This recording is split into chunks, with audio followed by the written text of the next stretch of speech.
Bonjour. Euh, Ce matin, nous sommes le quantième. Nous sommes le 5 mai du mois de l'année 2024.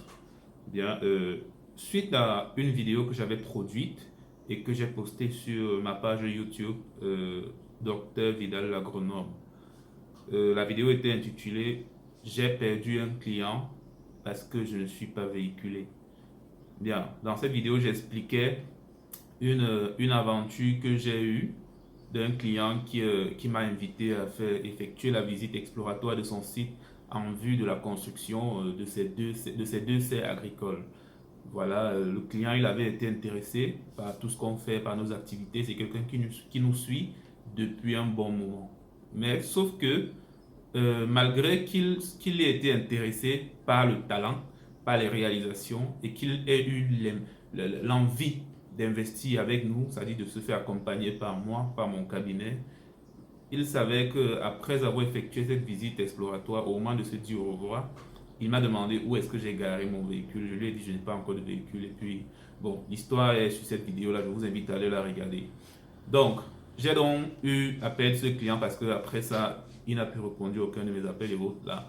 Donc, j'ai fait cette vidéo pour fustiger et pour montrer à quel point je n'ai aucun respect pour ce type de client parce que vous ne pouvez pas aller vers un médecin parce que j'estime toujours que le consultant que je suis, que nous sommes comme des médecins en fait. Nous sommes comme des médecins. Et le médecin, on ne va pas vers un médecin se soigner parce qu'il est forcément véhiculé. Quand tu as mal à la tête, tu vas chez un médecin. Ce dont tu veux savoir pour être sûr, c'est est-ce qu'il a déjà eu à soigner plusieurs personnes et qu'elles sont guéries.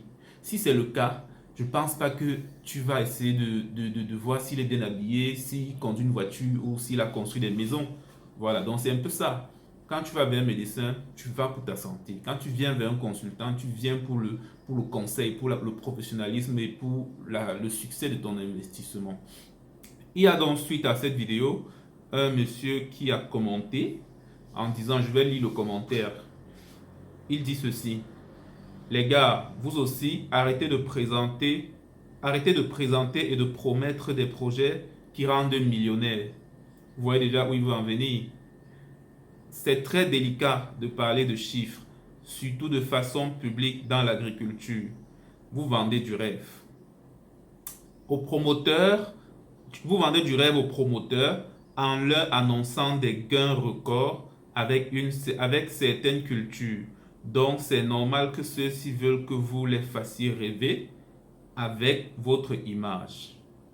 C'est d'ailleurs la technique des petits escrocs traders de Dubaï. Donc ici, là, il est en train de m'assimiler ou de nous assimiler avec des petits escrocs de Dubaï. Bon, il est libre de le faire. On évolue en tant qu'intellectuel, dont la liberté de penser est bel et bien acceptée chez tout le monde. Il se demande à juste titre où sont passés vos millions, vous-même. Où sont passés vos millions? Donc, en fait, en résumé, le monsieur dit qu'on devrait prêcher par l'exemple. Si on vient tous les jours vous rabâcher que telle culture, tel investissement, telle chose donne de l'argent, vous investissez 5 millions, vous allez au bout d'une année avoir 15 millions. Il est en train de dire que pourquoi nous on connaît ça et on n'est pas millionnaire nous-mêmes. Bien, ça c'est une question assez pertinente. Je peux bien comprendre que un novice, quelqu'un qui n'a pas encore vraiment une culture entrepreneuriale ou une culture des affaires solide puisse se poser cette question-là. Ça, je peux le concéder. Mais maintenant, pour ceux qui savent de quoi il est question, pour ceux qui sont habitués à la vie active, au monde professionnel, au monde des affaires, ils savent que les choses se font étape par étape. Dans la vie, il y a ce qu'on appelle des classes sociales. Vous voyez, d'un côté, il y a des détenteurs de capitaux. De l'autre côté, il y a des détenteurs de la connaissance. Et rarement, on va voir ces deux qualités chez une même personne. Rarement. Je ne dis pas que ça n'existe pas. Parce que je sais que des gens vont venir encore se verser en commentaire et me dire il y en a. Mais je dis rarement, et très rarement, on verra quelqu'un qui détient d'une part la connaissance nécessaire pour un domaine précis et d'autre part les capitaux. Est-ce qu'on se comprend? Déjà, il y a une certaine corrélation là, il y a une certaine corrélation qui existe entre le quotient intellectuel et le quotient émotionnel. Le quotient émotionnel lui-même étant lié à la capacité à faire de l'argent.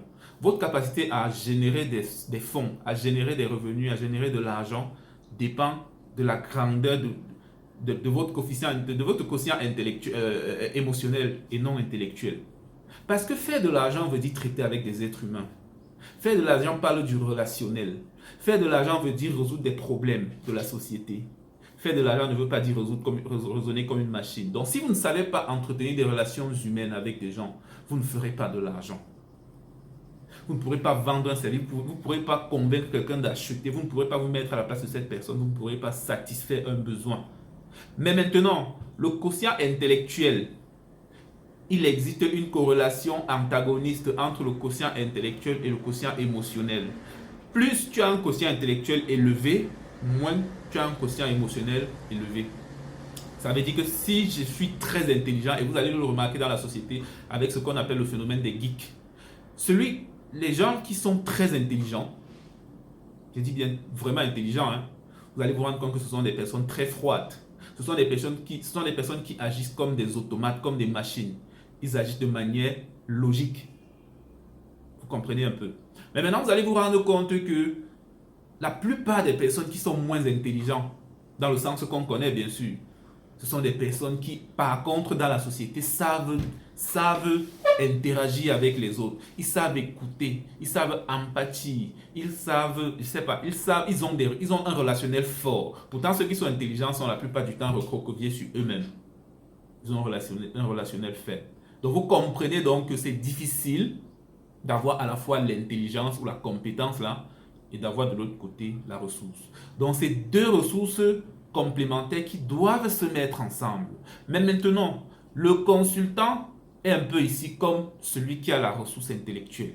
Il a la compétence pour cet investissement. Et vous, et toi qui me regardes, tu es le détenteur de capital. Tout ce que tu sais, c'est que tu as un capital que tu veux investir. Et tu aimerais le rentabiliser tout en minimisant les risques d'échec. Et le consultant est là pour te proposer ce deal-là. Lui, il n'a pas les capitaux. Du moins, s'il n'a pas les capitaux nécessaires pour s'offrir cet investissement-là, mais au moins, il peut le faire pour toi. Mais maintenant, je vais illustrer un peu. Celui qui m'a posé cette question-là, celui qui a commenté là, il a posé cette question comme il a posé, et c'est beaucoup de personnes qui se posent cette question, et j'ai déjà eu à